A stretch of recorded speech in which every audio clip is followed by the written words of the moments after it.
예수님의 그 사역의 이제 거의 마지막 말씀을 저희가 보고 있습니다. 우리가 지금까지 그런 말씀을 보게 되면 예수님이 예루살렘에 들어오셔서 입성하시고 난 다음에 주일에 입성하시고 난 다음에 월요일날 성전 청결하게 하시는 그러한 말씀을 보았었고요. 그리고 화요일날 그리고 논쟁에 대한 말씀을 보았습니다.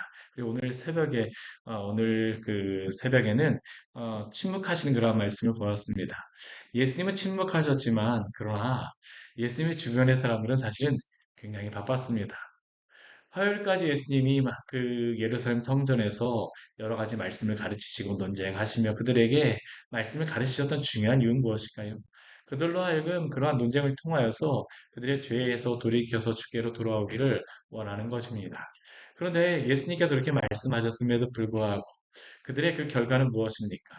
대제사장들과 서기관들은 예수님을 죽이고자 하는 것이 흉계로 잡아 죽일 방도를 꾀하는 게 바로 수요일에 있었던 일이고요. 또한 그 예수님을 3년이 넘게 따라다녔던 그 가룟 유다 같은 경우에는 이 대제사장들에게 예수님을 은삼십을 팔아넘기기로 하였습니다. 그럼에도 불구하고 예수님은 침묵하셨죠. 반면 마가복음의 말씀은 이러한 대제사장과 가룟 유다의 그러한 이 죄악의 그러한 그 흉계와 계획들 가운데에 한 여인을 우리에게 보여주고 있죠. 오늘 새벽에 보았던 것과 같이 나병 환자 시몬과 한 이름 없는 여인이 예수님께 향유옥합을 부은 것을 보여주며 그들의 모습을 대비하여서 우리에게 보여집니다.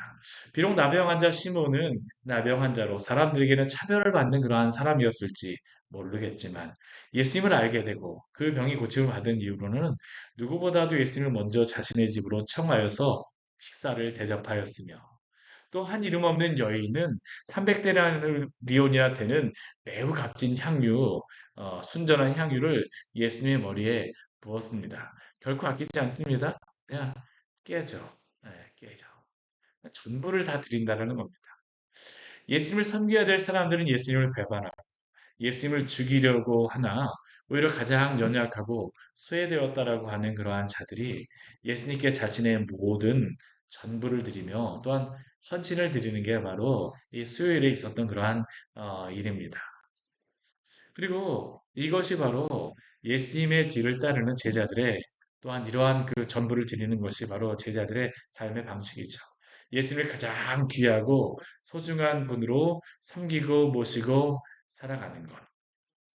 그리고 예수님께서는 이러한 여인의 헌신과 섬김을 복음이 전파되는 모든 곳에서 전하라고 말씀하셨습니다. 어, 그리고 오늘 말씀은 그 일이 있고 난 다음, 그 다음 날을 우리에게 전하고 있습니다. 목요일이 되는 것이죠. 목요일 날 예수님께서는 무엇을 하실까요? 이 목요일 날은 마지막 성찬에 있는 그러한 날입니다. 오늘 그래서 12절 말씀 보게 되면 목요절의 첫날, 곧 유월절 양 잡는 날에 제자들에게 예수님이 제자들이 예수님께 와서 여쭤봅니다. 우리가 어디로 가서 유월절 음식을 잡수시게 준비하기를 원하나이까? 이 무교절의 첫날이라고 하지만 사실 이 무교절의 첫날 같은 경우에는 원래 우리가 성경의 그러한 레위기에 그러한 절기로 본다면 우리 모세오경의 절기로 본다면 원래 무교절은 6월절 다음 날입니다. 그래서 이게 무교절의 첫날은 이 6월절 다음 날이기 때문에 여기에 무교절보다는 6월절이라고 말하는 게 맞을 수가 있어요. 그럼에도 불구하고 우리 그 마가복음에서는 무교절이라고 얘기하죠. 왜 그러냐면 이게 무교절하고 그 6월절하고 6월절 무교절 이렇게 되지만 하루 차이밖에 나지 않기 때문에 이게 거의 같은 절기로 다 사람들이 생각하고 지켰습니다. 앞에서는 6월절 무교절이 뭐 되었음에 이렇게 이야기도 하는데요. 그래서 그 마가복음에서는 무교절의 첫날 곧 6월절 양 잡는 날이라고 우리에게 말씀합니다. 아, 그리고 이 6월절 이 어린 양 대신은 예수님께서는 이 6월절 양 잡는 날이 이르렀다라는 그러한 이러한 것과 함께 예수님은 자신의 그러한 마지막을 준비하시면서 또 제자들과 식사할 것을 준비하시죠. 뭐 제자들 같은 경우에는 원래 6월절은 항상 만찬을 가졌었기 때문에 그 예수님께 질문하는 겁니다. 선생님, 6월절 음식을 잡수시기에 준비하기를 원하시나이까? 그런데 이렇게 제자들이 질문하였을 때 예수님께서는 뭐라고 말씀하십니까? 제자 둘을 보내시면서 예수님께서 성내로 들어가서 그러면 누구를 만나려고 말씀하세요? 물동이를 가지고 가는 사람을 만나리니 그를 따라가서 그곳에서 그 유월절 먹는 그러한 음식을 객실이 어디 있느냐라고 물으라고 하셨습니다. 우리 앞에서도 이 낙이 끄는 그러한 가져올 때에도 그냥 뭐 나귀가 준비된 것도 아니었어요. 그렇죠? 오늘 같은 경우에도 보게 되면 이때에는 이 예루살렘 성내에서 이 방을 잡아서 음식을 먹는다라는 것은 거의 불가능할 때입니다. 우리가 요세푸스라고 하는 그러한 역사가가 기록한 그러한 요세푸스라고 하는 책이 있어요. 이 요세푸스라고 하는 그러한 역사가 요세푸스라고 하는 그러한 책을 기록하였는데 그 책에 보게 되면 이 6월절에 예루살렘에서 잡았던 양의 숫자가 어느 정도를 잡았다고 이야기하냐면 20만 마리 정도를 잡았다라고 이야기를 합니다. 6월절에. 말이 20만 마리지 20만 마리가 얼마나 많을까요? 정말 정말 엄청난 양입니다. 엄청난 양. 그리고 이 20만 마리의 양을 잡는다라고 하는 것은 혼자서 그 양을 먹진 않습니다. 가족이 와서 먹어요. 가족들이 한 10명 정도씩 먹는다 하게 되면, 그래서 추정하기로는 한 몇 명 정도 모였을 거라고 생각을 하냐면, 200만 명 정도가 이 예루살렘 주변에 모였을 거라고 생각을 합니다.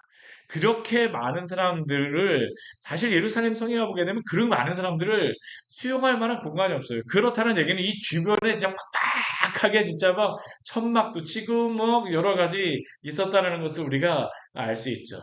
그런데 이렇게 구할 수 없는 이런 때에는 집을 구하기가 어려운데도 불구하고 예수님께서 뭐라고 말씀하시냐 하면 너가 이렇게 가서 하게 되면 집 방을 구할 수 있을 것이다라고 예수님께서 말씀하십니다. 오늘날에도 이 6월절 마가의 다락방 뭐 하라 해서 그렇게 복원해 놓은 그런 장소가 있긴 하지만 근데 그곳에 뭐 정확하게 그곳이 아닌지 아닌지는 알지는 못합니다. 그 정도쯤이라고 그냥 추정할 뿐입니다. 근데 우리가 예수님께서 이렇게 말씀하시는 것을 통하여서 우리가 한 가지 발견할 수 있는 귀한 그러한 진리가 있습니다. 그것은 예수님께서 이 십자가의 고난을 어쩔 수 없이 십자가를 지는 것이 아니라 스스로 이 십자가의 길을 자원함으로 걸어가셨다는 것을 우리에게 말씀합니다. 즉 예수님은 성부 하나님의 계획에 따라서 순종하시는 십자가의 길이지만 또 한편으로 그 십자가의 길은 그 고난의 잔을 받으신 것은 억지로 받으시는 것이 아니라 십자가의 길을 적극적으로 또한 자원함으로 선택하시고 그 길을 걸어가셨습니다. 예수님은 자신이 유월절 어린 양이 되시기 위하여서 기꺼이 목요일 밤 제자들과 드실 마지막 만찬을 위한 장소를 준비하시고 그곳을 걸어가신 것입니다. 그곳에서 식사를 하신 것입니다. 우리는 이러한 예수님의 자발적인 순종을 생각할 때에 우리를 향한 예수님의 한량없는 은혜와 사랑에 감사할 수밖에 없습니다. 어떠한 사람들은 하나님께서 그 아들을 십자가에 못 박으시는 그러한 모습을 보면서 하나님이 그 아들을 십자가에 못 박는 것이 너무한 것이 아니냐라고 그 이야기를 하기도 합니다. 그러나 예수님께서는 기꺼이 우리를 구원하시기 위하여서 죽으셨습니다. 왜 그러셨습니까?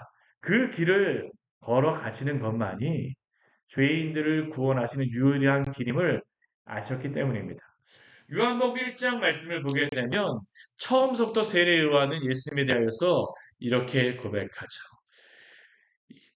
보라, 세상 죄를 지고 가는 하나님의 어린 양이로다. 그리고 그 어린 양 대신 예수님께서는 자발적으로 그 죄인을 구원하시기 위한 어린 양이셨음을 기억하시기를 바랍니다. 예수님의 행적을 보면 어쩔 수 없이 그 상황 속에서 행해지는 것이 아니라 우리를 구원하시기 위하여서 그 모든 길들을 앞장서서 걸어가셨음을 우리는 항상 기억해야 됩니다. 그래서 우리의 구원은 항상 무엇일까요? 주님이 우리에게 베푸신 그 은혜입니다. 은혜. 하나님의 사랑과 주 예수 그리스도의 은혜와 성령의 감화교통 하심이. 이 은혜라는 것은 무엇입니까? 받을 수 없는 자에게 주시는 것. 예수님이 받을 수 없는 우리에게 자신이 직접 어린 양이 되심으로 우리에게 그 모든 구원을 주셨음을 기억하십시오. 로마서 3장 24절 말씀은 그래서 우리에게 이렇게 말합니다. 그리스도 예수 안에 있는 속량으로 말미암아 하나님의 은혜로 값없이 의롭다 하심을 얻은 자 되었느니라. 우리는 결코 어떠한 값을 치르고 우리가 구원을 받은 것이 아니라 예수 그리스도가 우리를 속량하여 주심으로 말미암아 우리의 그 죄에 대한 값을 치르심으로 말미암아 하나님의 그 은혜로 값없이 의롭다 하심을 얻은 줄 믿으십시오. 이게 바로 주님이 우리에게 베푸신 놀라운 은혜죠. 예수님이 스스로 그 길을 가십니다. 스스로 그 길을 가셨어요. 그렇다면 제자들의 할 일은 무엇일까요? 예수님은 스스로 유월절 어린 양이 되시기 위해서 걸어가시지만 또한 제자들에게 명하시는 것이 있습니다. 그 말씀 한번 보십시오. 준비한 큰 다락방을 보이리니 거기서 우리를 위하여 준비하라. 유월절 음식을 준비하라는 겁니다. 그것을 준비하라는 겁니다. 그리고 제자들은 예루살렘 성내에 들어가서 유월절 음식을 준비하였습니다. 이것은 예수님의 뒤를 따르는 제자들에게 중요한 한 가지 사실을 알려줍니다. 예수님의 제자들은 결코 유월절의 어린 양이 될 수는 없습니다.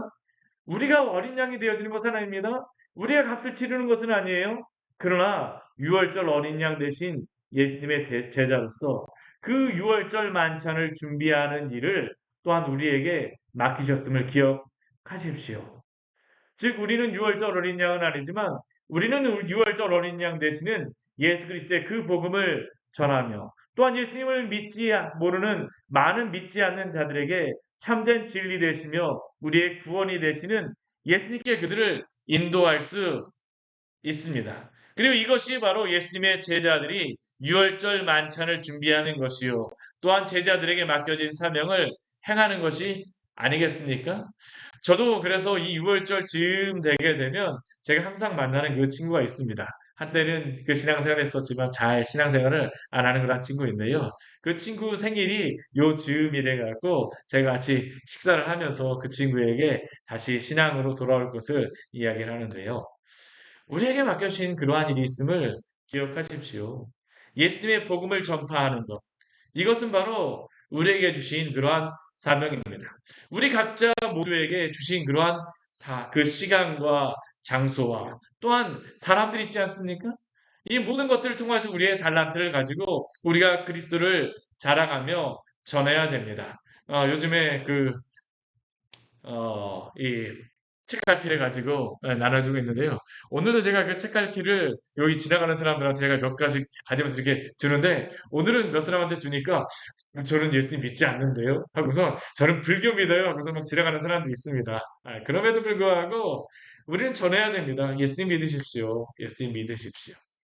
왜냐하면 예수 그리스도만이 생명의 이름이요. 또한 구원자 되시기 때문입니다. 예수님께서 바로 하나님의 어린 양이 되셔서 우리를 구원하시고 이 땅에 오셨음을 기억하십시오. 예수 그리스도에는 다른 이름이 없습니다. 제자들이 바로 예수 그리스도의 그 이름을 전해야 됩니다. 누군가는 바로 이 만찬을 준비해야 된다는 것을 기억하십시오. 광야의 샘교에서 주의 유월절 만찬을 누가 준비하겠습니까? 내가 준비해야 되겠죠. 내가. 우리가 이러한 유월절 만찬을 준비하는 자로 서기를 또한 소원합니다. 주여 우리를 사용하여 주시옵소서. 그리고 예수님이 이렇게 유월절 만찬을 준비하게 하시고 저물었을 때에 제자 12명을 데리시고 그 준비된 다락방으로 가십니다. 이 다락방은 아까도 말씀드렸던 것 같이 이 예루살렘 안에 있던 그러한 다락방입니다. 마가의 그러한 다락방이라고 생각이 되는데요. 마가복음을 기록한 그 마가입니다. 그의 집에 있었던 그러한 다락방. 그곳에 12명의 제자들과 함께 예수님은 유월절 만찬을 드셨습니다. 그런데 이렇게 예수님이 유월절 식사를 하실 때에 예수님께서 제자들에게 정말로 깜짝 놀랄 만한 한 가지의 말씀을 하십니다. 내가 진실로 너희에게 이르노니 너희 중에 한 사람 곧 나와 함께 먹는 자가 나를 살리라. 예수님께서 진실로라고 하는 그러한 말씀은 정말로 큰 의미가 있죠. 너희 중에 분명히 한 사람이 나와 같이 식사하는 자 중에 한 사람이 나와 함께 먹는 자 중에 하나가 나를 살리라. 이 말씀을 제자들이 예수님께 들었을 때에 어떠한 분위기였을까요? 둘 중에 하나였을 것입니다. 굉장히 심각하게 받아들이거나 혹은 이것을 그렇게 크게 받아들이지 않거나 우리 마가복음 말씀에서는 이것을 근심하면서 받아들이는 것 같지만 근데 저는 사실은 그 후자의 가능성이 더 높다고 생각이 돼요. 그래 큰 의미를 두지 않고 받아들였을 가능성이 높다라고 생각합니다. 왜 그러냐 하면 누가복음 말씀을 보게 되면 예수님이 이 말씀을 하셨을 때 제자들의 또 다른 반응이 나옵니다. 우리 말씀 같이 한번 찾아볼까요? 누가복음 22장 우리 23절 우리 24절 말씀 같이 한번 들어보겠습니다. 누가복음 22장 23절 24절의 말씀입니다.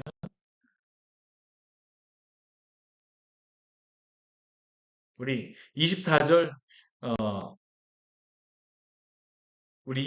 누가복음 22장 23절 24절 말씀 같이 한번 읽겠습니다. 그들이 서로 묻되 우리 중에서 이 일을 행할 자가 누구일까 하더라. 또 그들 사이에 그중 누가 크냐 하는 다툼이 난지라. 아멘. 놀랍게도 제자들이 마가복음 말씀에서는 이게 누구인가라고 그 하는 것만 나오지만 우리 그 마가복음 말씀에 누가 일을 행할까라고 나는 아니지라고 질문하지만 이 누가복음에서 어떻습니까? 그들 중에서 그들 사이에서 누가 크냐는 그러한 다툼이 났습니다. 놀랍게도 제자들은 예수님이 자신을 팔자가 있다라고 말씀하시는 그 말씀을 듣고도 누가 크냐라고 싸움을 하고 있던 것입니다. 그들은 예수님의 말씀보다는 이렇게 절망적인 그러한 그들에게 오건 가장 진짜 청천벽력과 같은 그러한 말씀인데도 불구하고 이들의 마음속에서는 누가 크냐라는 것에 더욱 매몰되어져 있었죠. 이게 사실은 제자들이 지금 가지고 있는 생각입니다. 설마, 설마, 설마 그런 일이 일어나겠어? 그런데 유독 한 명에게만은 이 예수님의 말씀이 크게 들리지 않았겠습니까? 그가 누구일까요? 물론 가룟 유다입니다. 다른 제자들 같은 경우에는 누가 크냐라고 하면서 그냥 여유가 있는 겁니다. 설마 그렇겠어? 설마 그렇겠어? 그리고 제자들이 오늘 마가복음 말씀해 보게 되면 예수님께 질문하죠. 근심하면서 뭐라고 질문합니까? 하나씩 하나씩. 나는 아니지요. 나는 아니지요. 나는 아니지요. 나는 아니지요. 서로 말하기 시작합니다. 그러나 예수님께서는 분명히 뭐라고 말씀하십니까? 우리 20절 말씀, 나는 아니죠라고 말씀하시는 그 말하는 제자들의 그러한 이야기를 들으시면서도 열둘 중에 하나, 곧 나와 함께 그 그릇에 손을 넣는 자가 바로 나를 팔자라고 분명하게 말씀하셨습니다. 유대인들의 유월절 식사 습관은 빵이나 고기를 먹으면서 가운데 있는 소스와 같은 것에 이 올리브 오일 같은 것을 찍어서 먹곤 했었는데 이 빵이나 고기를 찍어 먹는 형태였기 때문에 지금 예수님과 함께 이 식사 만찬을 즐기고 있는 열둘 중에 하나가 바로 예수님을 팔 사람이라는 것이죠. 나와 함께 그릇에 손을 넣는 자. 이 안에 있다라는 겁니다. 그리고 그 중에 하나였던 가룟유다도 역시 나는 아니지요라고 질문을 하였습니다. 참 얼마나 안타까운 상황입니까? 그리고 이러한 상황은 놀랍게도 구약 성경에 이미 기록되어져 있는 그러한 말씀입니다. 우리 말씀 같이 한번 찾아볼까요? 우리 시편 우리 말씀 같이 한번 찾아보겠습니다.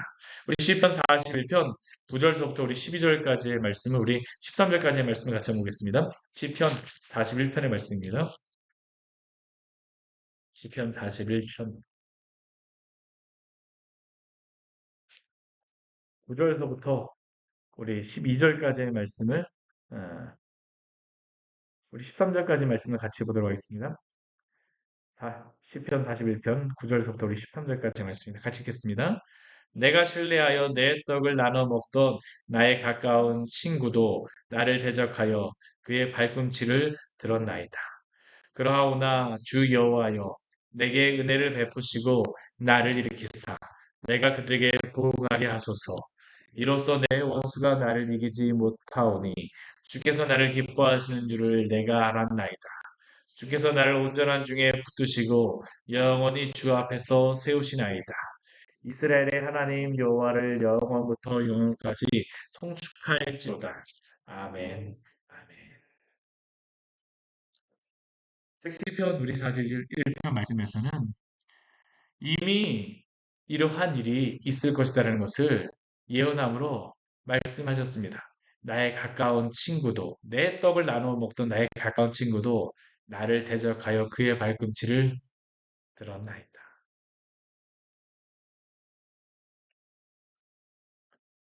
예수님은 기록된 말씀, 하나님의 뜻에 따라서 6월절 어린 양이 되시기 위하여서 십자가의 길을 한치도 오차 없이 가고 계시다는 것을 또한 오늘 시편 말씀을 통해서 우리에게 말씀하고 있죠.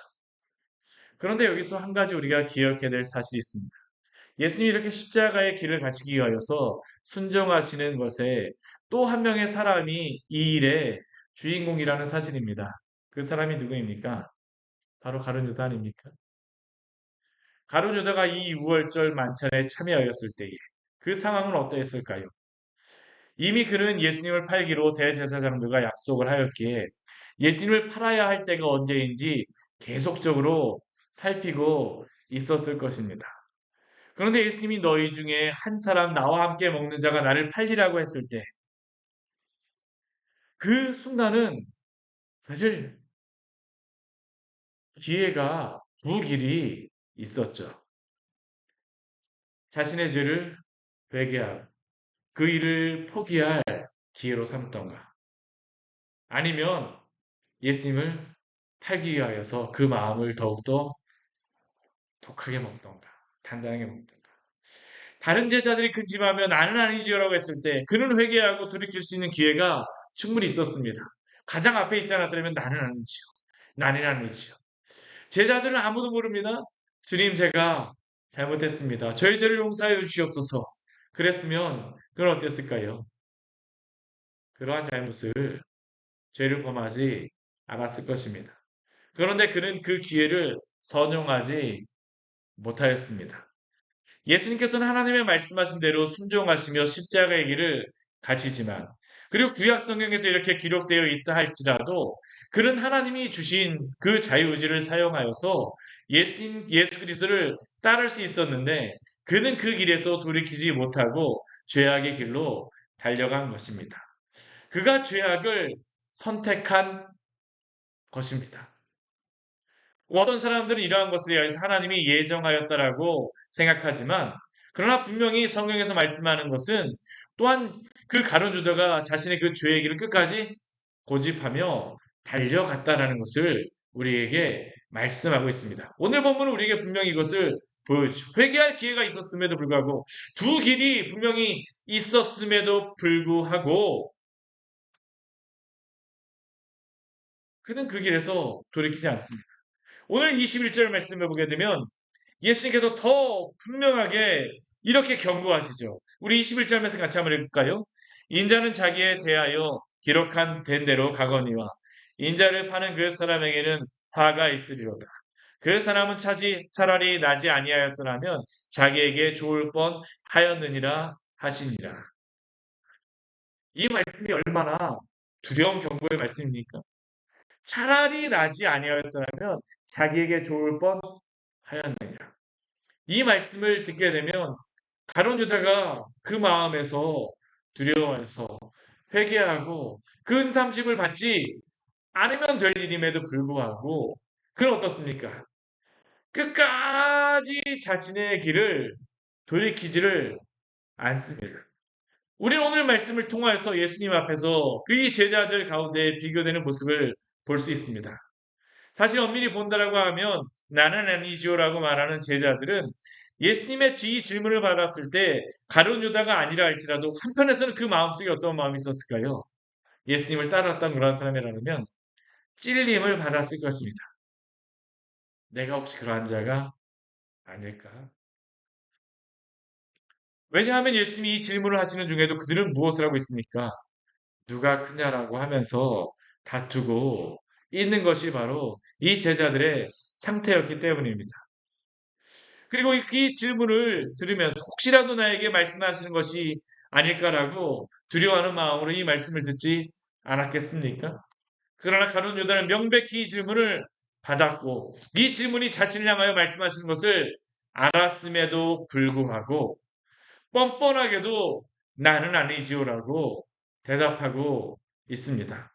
사랑하는 성도 여러분, 우리가 예수님이 걸어가신 그 길을 따라갈 때에 또한 제자로서 살아갈 때에 무엇보다도 중요한 것은 무엇일까요? 저는 부드러운 마음, 날마다 돌이키며 회개하는 마음이 날마다 필요하다고 생각합니다. 우리가 한 번 예수님을 믿을 때 우리의 죄에 대해서 한 번 회개하고 끝나는 게 아닙니다. 구원파가 왜 이다니까요? 한 번 회개하게 되면 그 다음부터는 하나님이 나를 구원하셨으니까 뭐 전혀 문제가 없다라고 물론 우리의 그러한 그 죄에 대해서 회개하게 되면 예수 그리스도 안에서 분명 우리가 거듭나는 그러한 은혜가 있습니다. 그러나 그 뒤에도 분명히 어떻습니까? 우리가 우리의 죄를 지게 되죠.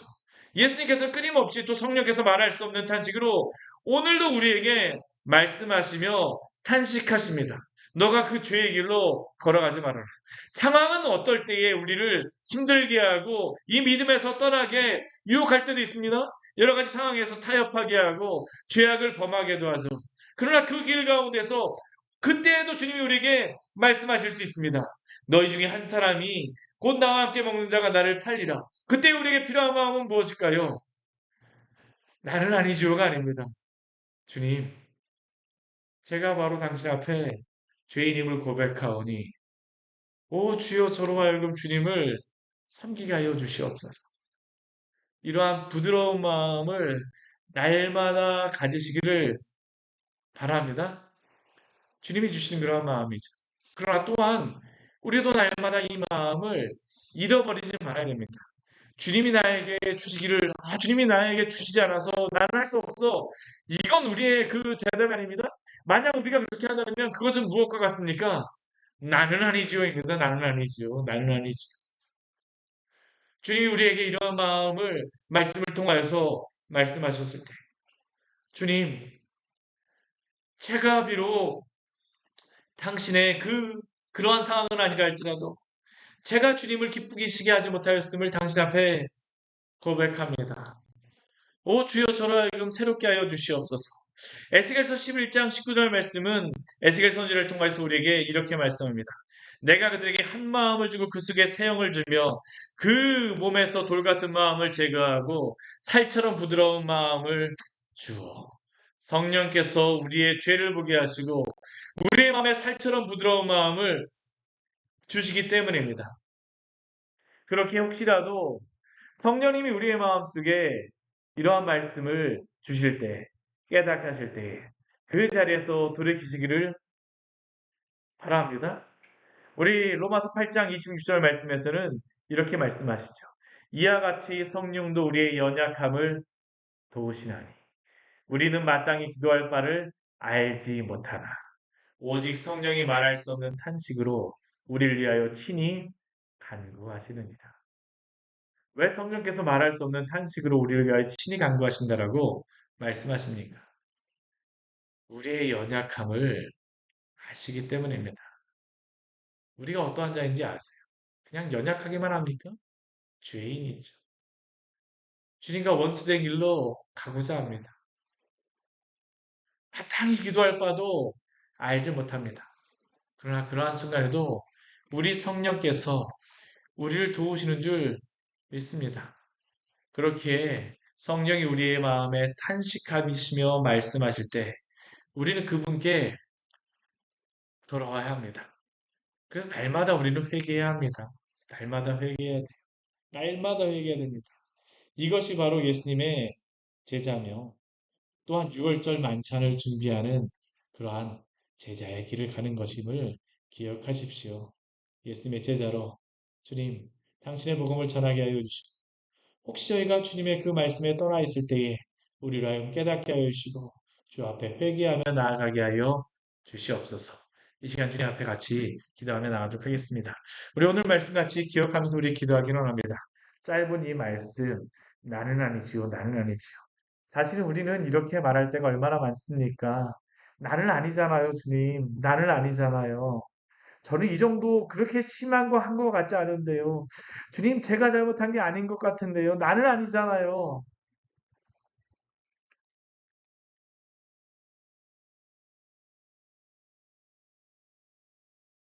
주님께서 그렇게 우리의 마음에 그 마음을 주시는 것은 우리는 돌이켜서 주님과 함께하기를 원하시는 것입니다.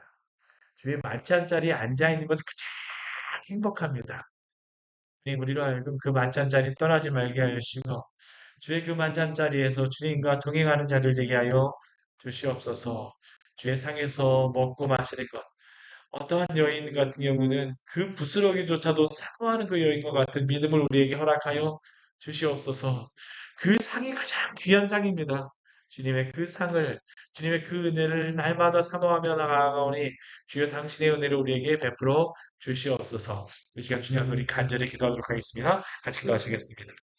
하나님 아버지 시간 주님 앞에 저희들을 기도하며 나아갑니다. 주여 나의 식사를 잡아주시고 인도해 주십시오. 주님의 능력이 주를 보증하여 주님의 영광 가운데 주님의 예배하게 하여 주시옵소서. 내가 하나님 주님을 예배하며 주님을 귀하게 하십시오. 오늘은 내가 이 저녁에도 하나님 주님을 예배하며 나옵니다. 하나님 당신의 생명을 주시고 있는 것이었습니다. 주님 나의 아버지를 보여 주시고 주님 나의 문제를 주시옵소서. 나를 위하시고 나를 위하시오. 우리가 내 아버지 우리 제사를 받으며 하나님 아버지는 대화할 때 얼마나 많습니까? 그러나 주님 주님께서 우리에게 이러한 것을 깨닫게 해주셨을 때 하나님 우리를 하나님 받으시고 이 몸을 순한 마음으로 나를 주시고 이러한 은혜를 주셨을 때 이 마음을 딱딱하게 하는 것이 아니라 길가만 그 같은 이러한 마음으로 주 앞에 쓰는 것이 아니라 주님 부드러운 마음으로 주 앞에 쓰는 일을 주시옵소서. 옥토와 같이 주원과 같이 그의 마음을 주장하여 주시고 주님을 예배하는 이 정도로 주님 설수 있도록 주여 주시고 인도하여 주십시오. 이 자리에 사람 주님 예배하기 원하는 주님의 승리를 주님 음식을 버리는 주님을 예배케 하여 주시옵소서. 주님을 높이게 하여 주시옵소서. 주님을 섬기게 하여 주시옵소서. 우리가 그날 버림을 구하시냐고 주님 주님을 주시고 주님만을 예배하는 귀한 선을 쓸수 있도록 주님 주시고 인도하여 주십시오. 우리의 힘하고 어디에 대한 마음이 좀 비난스러운 것을 주여 우리를 내게 주장하시고 당신 앞에 쓰레기 쓸수 있는 주시고 주십시오. 이를 가지고 하나님 아버지가 하는 일때 이전의 마음에 들고 있으니 생각하기만 주님을 가장 사랑해 주시고 주님을 사랑할 수 있도록 주여 도우시고 인도해 주시옵소서. 내 자녀에게 도우시해 주시고 그 은혜를 쓰는 주님께서 우리의 뜻을 주시고 인도해 주십시오. 이제는 목숨을 주시옵소서.